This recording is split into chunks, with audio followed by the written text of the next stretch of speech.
Hello, welcome to quantum coaching Lucknow. देखिए, हम लोग लेक्चर नंबर 10 में हैं सॉल्यूशन के, और यहाँ पर हम लोगों ने अभी याद करिए पिछले लेक्चर नंबर 9 में हम लोगों ने एबनॉर्मल कॉलिगेटिव प्रॉपर्टी भी कंप्लीट कर दिया था। अब हम लोग इस लेक्चर नंबर 10 में कॉलिगेटिव प्रॉपर्टी और एबनॉर्मल कॉलिगेटिव प्रॉपर्टी से रिलेटेड सारे प्रॉब्लम को हम लोग यहाँ पर लगाएंगे। तो टाइम ना बर्बाद करते हुए तुरंत हम लोग यहाँ पर शुरू करते हैं। पहला क्वेश्चन देखते हैं क्या है, और ये सारे क्वेश्चन आपको बता दें इंपॉर्टेंट होंगे, कॉन्सेप्ट के क्वेश्चन होंगे, और इनको बिना लगाए आप अपने बुक के क्वेश्चंस नहीं लगा पाएंगे, या बताइएगा नीट और आईआईटी के क्वेश्चन नहीं लगा पाएंगे। चलिए, पहला क्वेश्चन हम लोग आपको यहाँ पर देखते हैं क्या है। और देखिए, numerical problem of colligative property है ये। और देखिए, a solution contain 6% urea weight by volume and 18% glucose weight by volume. Calculate the osmotic pressure of solution at 27 degree Celsius पर निकालना है, यानी 27 डिग्री सेल्सियस पर इसका ऑस्मोटिक प्रेशर क्या होगा ये बताना है। देखिएगा, एक सोल्यूशन है और उसी में 6% यूरिया है वेट बाय वॉल्यूम और 18% ग्लूकोज है वेट बाय वॉल्यूम। इसका मतलब एक ही सोल्यूशन में वेट बाय वॉल्यूम का मतलब क्या होता है आप लोगों को हमने बताया था। A% वेट बाय वॉल्यूम का मतलब A gram of solute in 100 ml of solution. तो इसका मतलब अगर 6% वेट बाय वॉल्यूम यूरिया है, यानी 6 ग्राम ऑफ सोल्यूट यूरिया का है, और कितने में 100 ml सोल्यूशन में। इसी तरह से 18% ग्लूकोज है, इसका मतलब 18 ग्राम ऑफ सोल्यूट यानी ग्लूकोज का है, और इन 100 ml ऑफ सोल्यूशन में। ये जिन लोगों ने ना पढ़ा हो, परसेंटेज कंपोजिशन, इसके अलावा कंसंट्रेशन, मोल कॉन्सेप्ट, मोलरिटी, ये सब आपको मिल जाएगा। हम लोगों ने पढ़ाया है, बताइए, mole concept and concentration of solution में। प्लेलिस्ट में जाइएगा क्वांटम कोचिंग लखनऊ के, वहां पर एक साथ मिल जाएगा, और ये बेसिक है, आपको इसको पढ़ना पड़ेगा क्वेश्चंस लगाने के लिए। तो चलिए यहाँ पर देखिए, यूरिया आप सभी लोग जानते हैं, यूरिया का जो फार्मूला होता है, अगर ना जानते हो तो आपको यहाँ पर बता दें। यूरिया का फार्मूला होता है NH2CO NH2, ये फार्मूला होता है। और नाइट्रोजन का आप लोग एटॉमिक मास जानते हैं कितना होता है भाई, 14 होता है। हाइड्रोजन का 1, कार्बन का 12 और ऑक्सीजन का 16 होता है। अगर हम लोग इसका मॉलिक्यूलर वेट निकालें तो 60 निकलेगा। मॉलिक्यूलर वेट कितना आ जाएगा भाई, 60 यहाँ पर आ जाएगा। तो देखिए, यूरिया का मॉलिक्यूलर वेट अगर 60 आ गया, और वेट ऑफ सल्यूट यूरिया का कितना देगा 6, तो numbers of moles weight divide by molecular weight होगा, यानी 6 डिवाइड बाय 60, यानी यूरिया का जो नंबर्स ऑफ मोल्स निकल गया वो 0.1 यहां पर निकल गया। और ग्लूकोज का फार्मूला जिन लोगों को ना पता हो बता देते हैं, C6H12O6 होता है ये ग्लूकोज का फार्मूला। कार्बन का आप एटॉमिक मास जानते हैं 12 होता है, 12 × 6 72 हो जाएगा। और हाइड्रोजन का 1, 12 × 1 बताएगा यहाँ पर 72, और 12 कितना हो जाएगा आपका 84, और 84, और यहाँ पर 16 × 6 16 होता है एटॉमिक मास। बताइए, ऑक्सीजन का 96 ऐड करेंगे तो टोटल 180 आएगा इसका मॉलिक्यूलर वेट, ग्लूकोज का मॉलिक्यूलर। और आपने जब इसका आप निकालेंगे नंबर्स ऑफ मोल्स ग्लूकोज का, तो weight divide by molecular weight निकलेगा। वेट दिया हुआ है यहाँ पर 18 ग्राम, और जरा बताइए यहाँ weight divide by molecular weight 180.1 आ गया। अब देखिए, टेम्परेचर दिया था 27 डिग्री सेल्सियस, अगर इसको एब्सोल्यूट टेम्परेचर या टेम्परेचर इन केल्विन में बदलेंगे तो 273 को प्लस कर देंगे, कितना आ गया 300 केल्विन आ गया। आप लोग अच्छी तरह से जानते हैं, पाई यानी ऑस्मोटिक प्रेशर इक्वल टू होता है मोलरिटी और इनटू STS होता है सॉल्यूशन कांस्टेंट, और T होता है एब्सोल्यूट टेम्परेचर यानी टेम्परेचर इन केल्विन, और MR जो है यहाँ पर ये मोलरिटी होगा। तो देखिए, मोलरिटी आपको पता है, यहाँ पर सोल्यूशन में 6% वेट बाय वॉल्यूम यूरिया भी है और 18% ग्लूकोज भी है, इसका मतलब वेट बाय वॉल्यूम। तो मोलरिटी दोनों के नंबर ऑफ मोल्स को रखेंगे। देखिए, 0.1 ग्लूकोज का है और 0.1 यूरिया का है और 0.1 ग्लूकोज का है, दोनों का रख दिया। और नीचे वॉल्यूम देखिए 100 ml में।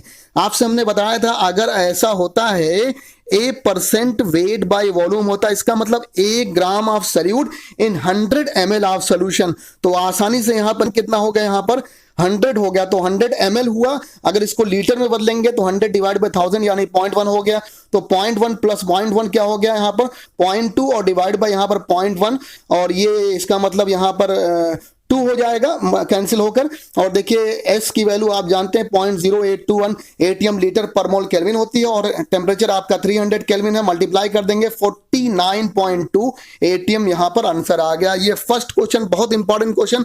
इसमें एक बात आपको याद रखना होगा, A% वेट बाय वॉल्यूम अगर दिया है, इसका मतलब 1 gram of solute in 100 ml of solution. एक ही सोल्यूशन में 6% यूरिया भी है और 18% ग्लूकोज भी, इसका मतलब 100 ml में ही 0.1 मोल यूरिया भी है, 0.1 मोल ग्लूकोज भी है। ये बड़ी खास बात थी यहाँ पर। चलिए पहला क्वेश्चन हो गया। नेक्स्ट क्वेश्चन यानी सेकंड नंबर क्वेश्चन की तरफ बढ़ते हैं।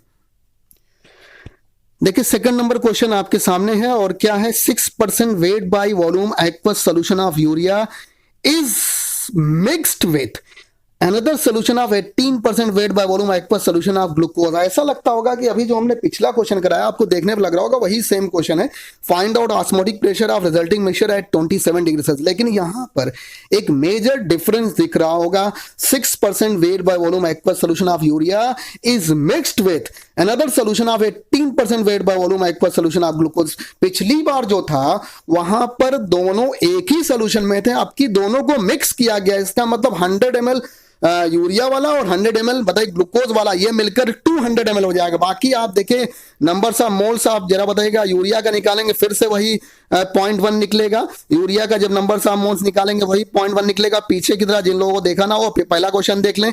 और एन ऑफ ग्लूकोज का निकालेंगे वो भी 0.1 निकलेगा। दोनों मिलकर बताइए कितना हो जाएगा, 0.2। और लेकिन इस बार जरा बताइए दोनों को मिक्स किया गया है, यानी 100 ml उसका और 100 ml इसका, कितना हो गया 200 ml। तो 200 डिवाइड बाय 1000 कितना हो गया, 0.2 हो गया। बस एक डिफरेंस यही था, नीचे की वैल्यू यहां पर वॉल्यूम ऑफ सॉल्यूशन चेंज हो जाएगा क्योंकि पाई इक्वल टू मोलरिटी और इनटू एसटी होता है। सॉल्यूशन कांस्टेंट भी वही है, टेम्परेचर भी सेम है, बस यहां पर दोनों को मिक्स किया गया तो 100 और 100 200 ml हो गया। और पहले का हाफ आंसर आ गया, वहां पर 49.2 निकला होगा, यहां पर 24.6 निकल गया है। ये सेकंड क्वेश्चन भी सॉल्व हो गया। चलिए अब थर्ड क्वेश्चन की तरफ हम लोग बढ़ते हैं।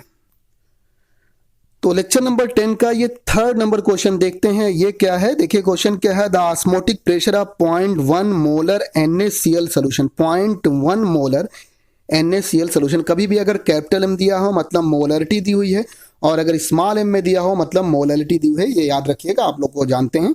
देखिए the osmotic pressure of 0.1 molar NaCl solution is 2.4 atm, atmospheric pressure दिया हुआ। Calculate osmotic pressure of 0.2 molar CaCl2 solution.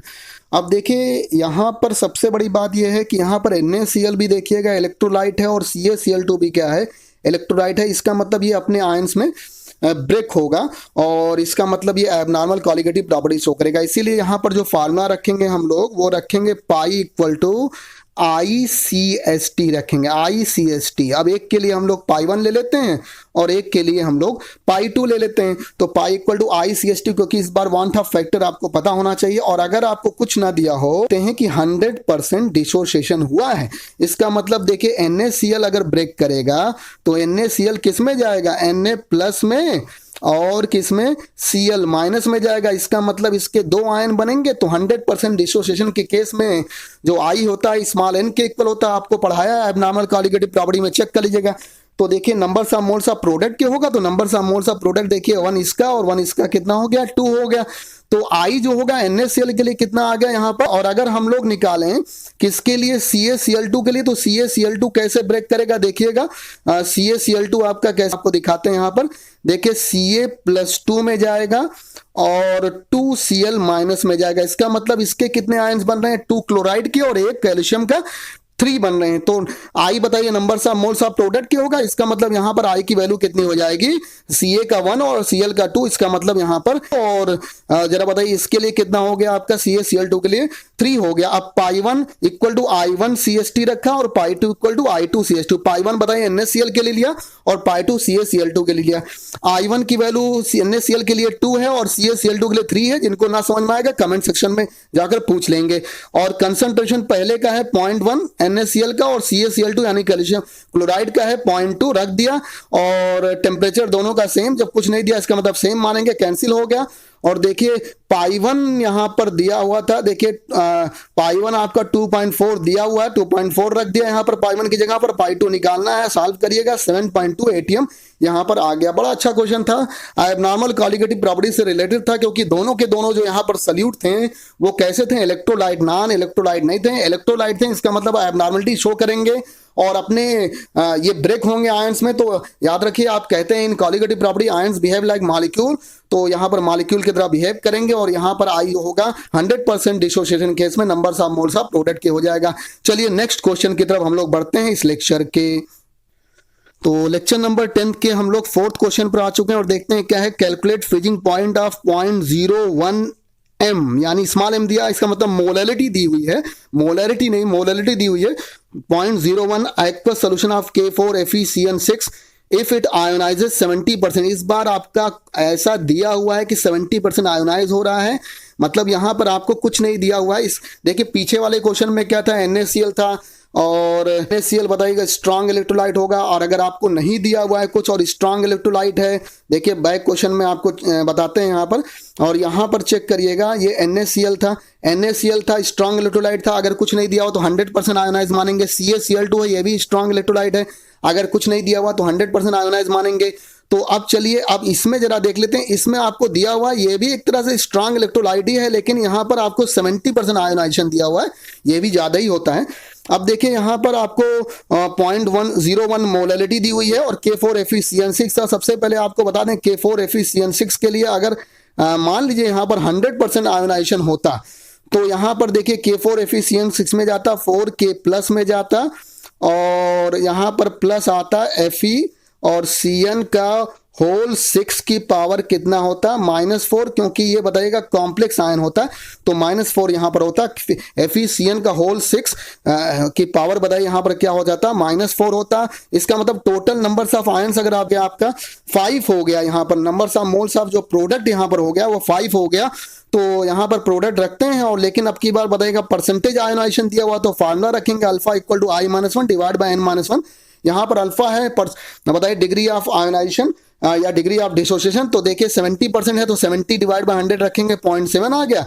आई हमको निकालना है, और number of moles of product अभी हमने बताया इसके लिए 5 होगा, 4 पोटेशियम का और एक कॉम्प्लेक्स आयन यानी कि फेरोसाइनाइड आयन का 5 हो गया। इस तरह से आई निकाला तो 3.8 निकल गया। अब delta TF equal to I into KF into molality रखेंगे। अच्छा एक्वस सोल्यूशन है तो एक्वस सोल्यूशन के लिए KF होता है बताइएगा 1.86, पीछे बता चुके हैं, आपसे कहा था रट डालिएगा। और KB वाटर के लिए क्या होता था, वाटर के लिए KF 1.86 होता था, वाटर के लिए KB क्या होता था 0.052, ये आप लोग दोनों बता दिया था, तो आपको याद कर लेना पड़ेगा। यहाँ पर जो आपको पीछे बताया था पॉइंट, यहाँ पर KF भी बताया था और KB भी दोनों बताया था, 0.52 बताया था शायद वहां पर KB, और ये KF जो था आपका यहाँ पर 1.86 था। और देखिए आई की वैल्यू 3.8 हो गया, KF यहाँ पर 1.86 हो गया, और मोलैलिटी 0.01 हो गया। डेल्टा TF निकल गया 0.0706, आप सॉल्व कर लीजिएगा। आपको निकालना है फ्रीजिंग पॉइंट बताइएगा सोल्यूशन का, तो डेल्टा TF होता है TF माइनस TF डैश, यानी freezing point of pure solvent जो कि वाटर है, और minus TF dash freezing point of solution है।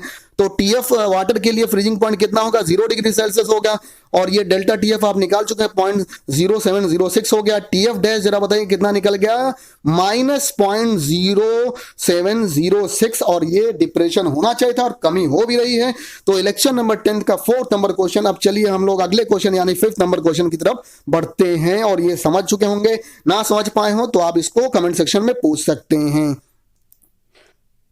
तो देखिए ये क्वेश्चन निकल चुका है, और KF वाटर के लिए आप याद रखिएगा, अक्सर दिया होता है, कभी कभी नहीं भी दिया होता, इसलिए वाटर के लिए KF जो होता है 1.86 होता है, और KB जो होता है एब्लियोस्कोपिक कांस्टेंट या बताएगा मोलर एलिवेशन कांस्टेंट वो 0.52 होता है डिग्री सेल्सियस kg पर मोल। ये सब आप लोग को याद होना चाहिए। चलिए नेक्स्ट क्वेश्चन की तरफ बढ़ते हैं, और लेक्चर नंबर 10 का ये 5th नंबर क्वेश्चन।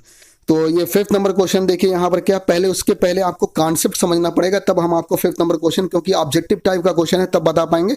और कॉन्सेप्ट देखिए यहाँ पर क्या है, और कॉलिगेटिव प्रॉपर्टी आपको पता है, कॉलिगेटिव प्रॉपर्टी सभी की सभी कॉलिगेटिव प्रॉपर्टी होती हैं नंबर्स ऑफ पार्टिकल पर डिपेंड करते हैं, यानी सीधे सीधे मोलैलिटी पर डिपेंड करती है। मोलैलिटी अगर कहें तो numbers of moles of solute divide by weight of solvent in kg होगा, और एक तरह से वांट ऑफ फैक्टर पर भी डिपेंड करेगा अगर आपका इलेक्ट्रोलाइट है तो। इसका मतलब सीधे सीधे वेट ऑफ सॉल्वेंट तो उसी तरह से अक्सर लेंगे, सेम ही लेते हैं, और बताएगा नंबर्स ऑफ मोल्स यानी weight divide by molecular weight of solute पर डिपेंड करेगा, और वांट ऑफ फैक्टर पर डिपेंड करेगा। इसका मतलब सीधे सीधे कॉलिगेटिव प्रॉपर्टी जो आपको याद रखना, बड़ी इंपॉर्टेंट बात, colligative property directly proportional to होगा N इंटू I, मतलब नंबर्स ऑफ मोल्स के और वांट ऑफ फैक्टर के, अगर वो इलेक्ट्रोलाइट है। अगर वो नॉन इलेक्ट्रोलाइट है तो I की वैल्यू वहां पर 1 ले लेते हैं। तो यहाँ पर समझते हैं और बातें यहाँ पर बताते हैं, फिर आपको क्वेश्चन कराते हैं।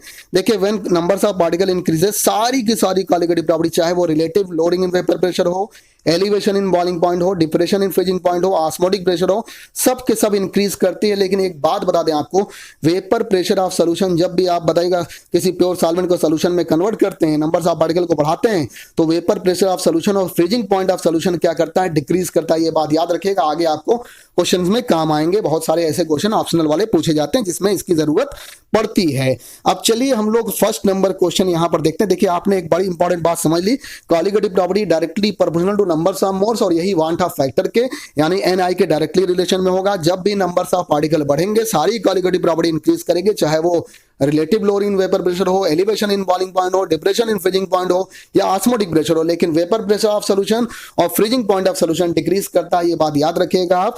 देखिए अब यहां क्वेश्चन है, which of the following will have maximum boiling point of solution. 0.1 molal urea, small M दिया, इसका मतलब 0.1 molal, 0.1 molal sucrose, 0.1 molal glucose, all have same value. देखिए यूरिया का फॉर्मूला आपको पता है, NH2CO NH2 होता है, सुक्रोज देखिएगा C12H22O11 होता है, जिनको पता ना हो लिख लें। ग्लूकोज अच्छी तरह जानते हैं, C6H12O6 होता है। सारे के सारे यहाँ पर नॉन इलेक्ट्रोलाइट हैं, इसका मतलब अपने आयंस में ब्रेक नहीं होंगे।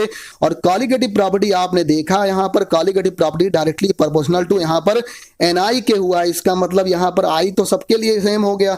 N की वैल्यू अब देख लेंगे, N मतलब एक तरह से मोललिटी ही दिया हुआ है, तो मोललिटी में मोल की ही तो मेनली देखेंगे। तो 0.1 मोल में ही बताइए कितने में, 1000 kg में है, तो सीधे सीधे यहाँ पर देखना बराबर हैं, सबके मोल बराबर है, I भी सेम है, इसका मतलब ऑल हैव सेम वैल्यू। देखिए colligative property and directly proportional to NI के होगा तो ऑल हैव सेम वैल्यू। अब चलिए इसके आगे अगले पेज पर चलते हैं।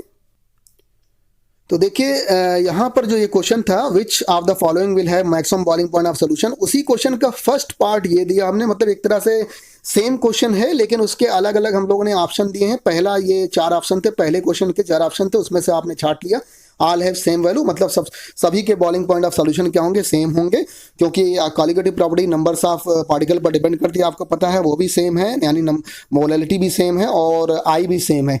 इसी का सेकंड पार्ट क्वेश्चन देखते हैं और अगले क्वेश्चन में चेक करते हैं क्या है यहाँ पर। यहाँ पर भी पूछा गया कि सबसे ज्यादा बॉइलिंग पॉइंट किसकी होगी, लेकिन ऑप्शन अब की बार सेकंड क्वेश्चन में अलग है। 0.1 मोलर NaCl है, 0.1 मोलर मोलल CaCl2 है, मोलल है मतलब मोललिटी दी हुई है। NaCl पॉइंट स्मॉल m जब भी दिया हो तो मोललिटी, और कैपिटल M दिया होता तो मोलरिटी होता R। तो याद रखिए कैपिटल M दिया होगा तो मोलरिटी R निकलेगा, और स्मॉल m दिया होगा तो मोललिटी यानी L निकलेगा। और 0.1 m यहाँ पर AlCl3, 0.1 m K4FeCN6 दिया। आप सुन लीजिए यहाँ पर सबकी एक तरह से नंबर्स ऑफ मोल्स कहें तो सेम ही है, क्योंकि 0.1 मोल होगा 1000 kg ऑफ सॉल्वेंट में। नंबर्स ऑफ मोल्स तो सेम है, लेकिन इस बार आपका नॉन इलेक्ट्रोलाइट नहीं इलेक्ट्रोलाइट है।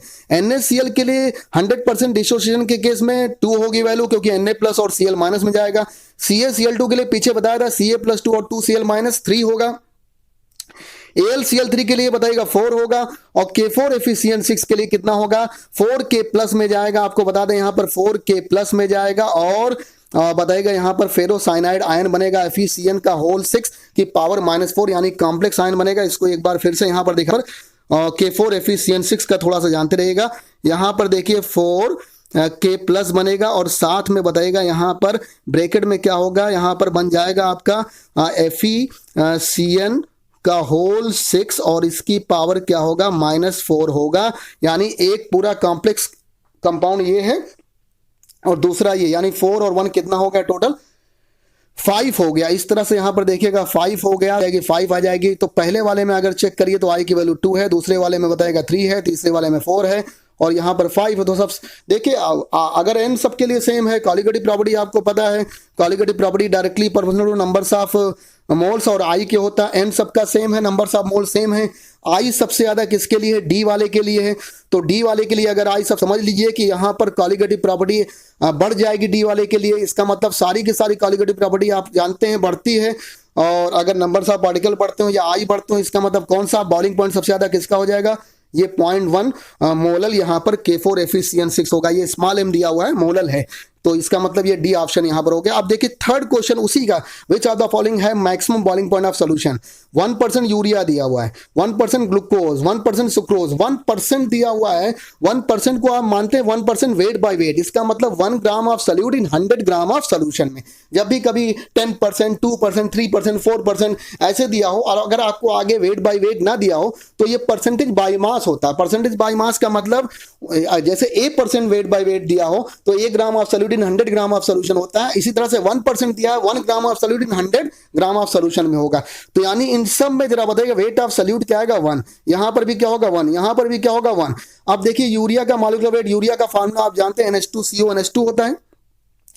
तो देखिएगा यहां पर यूरिया का मॉलिक्यूलर वेट कितना आ जाएगा 60, तो नंबर से आप मोल निकाले 1/60 हो गया। यहां पर ग्लूकोज का 180 होता है क्योंकि फार्मूला C6H12O6 होता है, और सुक्रोज जानते हैं C12H22O11 होता है यानी 342 इसका होगा। तो सबके नंबर ऑफ मोल्स हम लोगों ने निकाल दिया, क्योंकि ये सारे के सारे नॉन इलेक्ट्रोलाइट है तो यहाँ पर आई निकालने की जरूरत नहीं है, नंबर ऑफ मोल से डिसाइड हो जाएगा। अगर आप चेक करें तो सबसे ज्यादा 1/60 है, तो सबसे ज्यादा नंबर ऑफ मोल्स अगर फर्स्ट का है तो फर्स्ट का ही सबसे ज्यादा बॉइलिंग पॉइंट ऑफ सोल्यूशन भी होगा।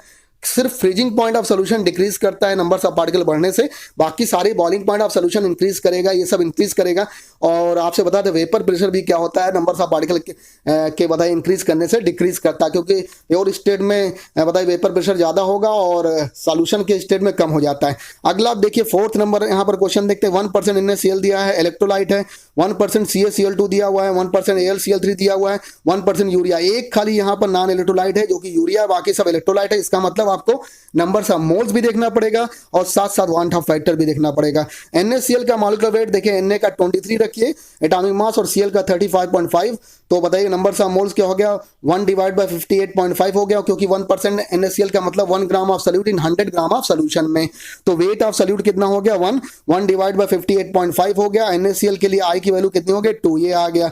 दूसरा देखिए CaCl2 का मॉलिक्यूलर वेट 1 होता है यानी 111 होगा, और 1 ग्राम में देखेंगे तो वेट 1 ग्राम है, 1/111 और इंटू I की वैल्यू 3 हो गया। इसी तरह से AlCl3 का मॉलिक्यूलर वेट 133.5 है और यहाँ AlCl3 के लिए I की वैल्यू 4 होगी। यूरिया नॉन इलेक्ट्रोलाइट है तो 1 बाई यहाँ पर यूरिया का मॉलिक्यूलर वेट 60 रखेंगे, I की वैल्यू यहाँ पर 1 होगी।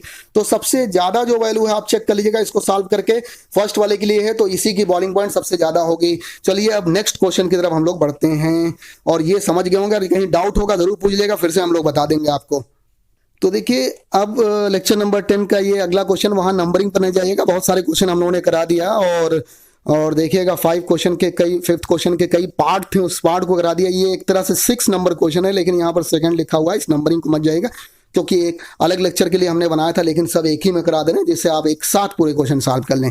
देखिए osmotic pressure of KCl is pi1 and acetic acid is pi2, if both have equal concentration then which one is correct. याद रखिएगा, आप ये देखिएगा टोटल अभी तक 5 क्वेश्चन हो गए, 5 क्वेश्चन के कई पार्ट थे जहां पर हम लोगों ने बॉइलिंग पॉइंट ऑफ सोल्यूशन किसका ज्यादा था वो निकालना था। ये 6 नंबर क्वेश्चन है। यहाँ पर नंबरिंग थोड़ी गलत है, क्योंकि हम नंबरिंग क्या हम लोगों ने वो पिछले क्वेश्चन को वहां से एक नए लेक्चर के लिए बनाया था, लेकिन यहाँ पर आपको इसी में सब करा देना है, इसलिए यहाँ पर नंबरिंग थोड़ा बदल गई है, लेकिन उससे कोई चक्कर नहीं, आप क्वेश्चन लगातार आपके चलते रहेंगे। देखिएगा क्वेश्चन क्या है, osmotic pressure of KCl is pi1 and acetic acid is pi2, if both have equal concentration then which one is correct. Option दिए हैं यहाँ पर 4 ऑप्शन दिए हैं, pi1 greater than pi2, pi1 less than pi2 और equal to pi2 और none. देखिए सबसे पहले तो एक बात बता दें, जो एसिटिक एसिड होता है, एक KCl दिया हुआ और एक एसिटिक एसिड दिया हुआ। एसिटिक एसिड CH3COOH होता है, जो कि एक वीक एसिड होता है, आयोनाइज होता है लेकिन कम होता है, बहुत कम आयोनाइज होता है, ये जाएगा CH3CO- और H+ में। जबकि KCl बताएगा यहाँ पर इनऑर्गेनिक साल्ट है तो ये बहुत तेजी से आयोनाइज होगा K+ और यहाँ पर Cl- में जाएगा। इसका मतलब डिग्री ऑफ जो डिसोसिएशन होगा अल्फा या डिग्री ऑफ आयोनाइजेशन वो KCl के लिए बहुत ज्यादा होगा और CH3COH के लिए कम होगा, क्योंकि वीक इलेक्ट्रोलाइट और ये क्या है स्ट्रॉन्ग इलेक्ट्रोलाइट है। अब देखिए अल्फा का formula I-1 divide by N-1, N number of moles of product है अल्फा। अब देखिए यहाँ पर आप मल्टीप्लाई कर दिए, क्रॉस मल्टीप्लाई कर दिए I-1 और इक्वल टू हो गया अल्फा N-1। अब देखिएगा N जो numbers of moles of product है दोनों के केस में क्या है 2 है। देखिए यहाँ पर एसिटेट का एक आयन और H+ का, यहाँ पर K+ और यहाँ पर Cl माइनस, तो n number of moles of product 2 रख दिया, I equal to 1 plus alpha हो गया। इसका मतलब I सीधे सीधे अल्फा पर डिपेंड कर रहा है, जिसके लिए अल्फा ज्यादा होगा उसके लिए I भी ज्यादा होगा। तो अल्फा KCl के लिए ज्यादा है, क्योंकि भाई आप जानते हैं इनऑर्गेनिक साल्ट है और इसके लिए बहुत ज्यादा होगा, स्ट्रॉन्ग इलेक्ट्रोलाइट है। और एसिटिक एसिड बताएगा एक तरह से ऑर्गेनिक एसिड है, तो इसके लिए ये जितने भी ऑर्गेनिक एसिड होते हैं सब वीक होते हैं, और इनऑर्गेनिक जो आपका साल्ट होगा या साल्ट कोई भी हो, साल्ट हमेशा स्ट्रॉन्ग इलेक्ट्रोलाइट होता है।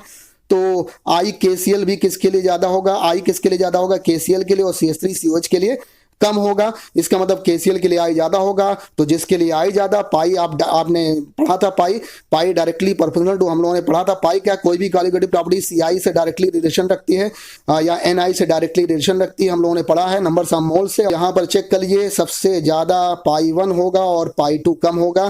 कौन सा ऑप्शन करेक्ट हो रहा है, इसका मतलब पाई1 KCl के लिए ज्यादा होगा और CH3CH के लिए कम होगा, इसका मतलब पाई1 ग्रेटर देन पाई2, यानी ए नंबर ऑप्शन यहाँ पर करेक्ट हो रहा है। चलिए 10th नंबर लेक्चर का ये अब देखिए, हम लोगों ने 4, 5, 6 और 7th नंबर क्वेश्चन है, शायद यहाँ पर नंबरिंग गलत डली हुई है, और ये लास्ट क्वेश्चन है और इसको हम लोग यहाँ पर सॉल्व कराते हैं। और इस तरह से कॉलीगेटिव प्रॉपर्टी के हम लोगों ने बहुत सारे क्वेश्चन करा दिए हैं और भी कराएंगे, और अभी हेनरीज लॉ भी पढ़ाना है, वो भी पढ़ाएंगे। देखिए यहाँ पर when KI is added in HgI2 then option है boiling point is raised, freezing point is raised, osmotic pressure is increased. अब सुनिए इसके रिएक्शन आपको याद होनी चाहिए। KI जब HgI2 में जाता है तो एसोसिएट हो जाता है, एक कॉम्प्लेक्स कंपाउंड बनाता है, K2HgI4 बनाता है, और ये एसोसिएट हो जाता है। इसका मतलब नंबर्स ऑफ पार्टिकल क्या होंगे, डिक्रीज करेंगे। नंबर्स ऑफ पार्टिकल डिक्रीज होंगे तो कॉलीगेटिव प्रॉपर्टी भी क्या होगी, डिक्रीज करेगी। आपको बताया था सारी कॉलीगेटिव प्रॉपर्टी डिक्रीज करेगी, लेकिन फ्रीजिंग पॉइंट ऑफ सोल्यूशन और वेपर प्रेशर ऑफ सोल्यूशन क्या करता है यहाँ पर, आप बताइएगा। अगर आपको बताया था कि नंबर्स ऑफ पार्टिकल बढ़ते हैं तो सारी कॉलीगेटिव प्रॉपर्टी इंक्रीज करती है, लेकिन फ्रीजिंग पॉइंट ऑफ सोल्यूशन और साथ साथ बताइए vapour pressure of solution decrease करता है। यहाँ पर आप नंबर्स ऑफ पार्टिकल डिक्रीज करते हैं, इसका मतलब फ्रीजिंग पॉइंट क्या हो जाएगी, यहाँ पर बढ़ जाएगी। कॉलीगेटिव प्रॉपर्टी डिक्रीज करेगी तो फ्रीजिंग पॉइंट क्या हो जाएगी, बढ़ जाएगी। तो इसका मतलब कौन सा ऑप्शन करेक्ट है, बी नंबर ऑप्शन करेक्ट है। अब देखिए आज हम लोगों ने बहुत सारे क्वेश्चन कराए हैं, टोटल हो सकता है 7 या 8 क्वेश्चन हम लोगों ने कराए हैं। एक क्वेश्चन के तो कई पार्ट थे यहाँ पर, और अब अगले लेक्चर में हम लोग हेनरीज लॉ और उससे रिलेटेड क्वेश्चन करा देंगे। हार्डली 2 या 3 लेक्चर या 2 लेक्चर में आपका पूरा सोल्यूशन कंप्लीट हो जाएगा। इसकी प्लेलिस्ट हम लोग लगातार बना रहे हैं, जितने भी लेक्चर डाल रहे हैं प्लेलिस्ट में लगातार ऐड कर रहे हैं, और उम्मीद है कंप्लीट 4 आवर में अगर जो प्लेलिस्ट जब कंप्लीट हो जाएगी तो आपका पूरा सोल्यूशन कंप्लीट हो जाएगा। अब सोल्यूशन के 1 या 2 लेक्चर और बनाने हैं, वो हम लोग बना देंगे और सोल्यूशन चैप्टर पूरा कंप्लीट हो जाएगा। इसीलिए लगातार हम लोग सोल्यूशन को डाल भी रहे थे। अब इसके बाद हम लोग फिजिक्स में कूलम्स लॉ को कंप्लीट करेंगे, 1-2 लेक्चर उसमें डालना है। यहाँ के लिए बस इतना ही। Thank you very much. जम कर पढ़िए, बहुत मेहनत करिए।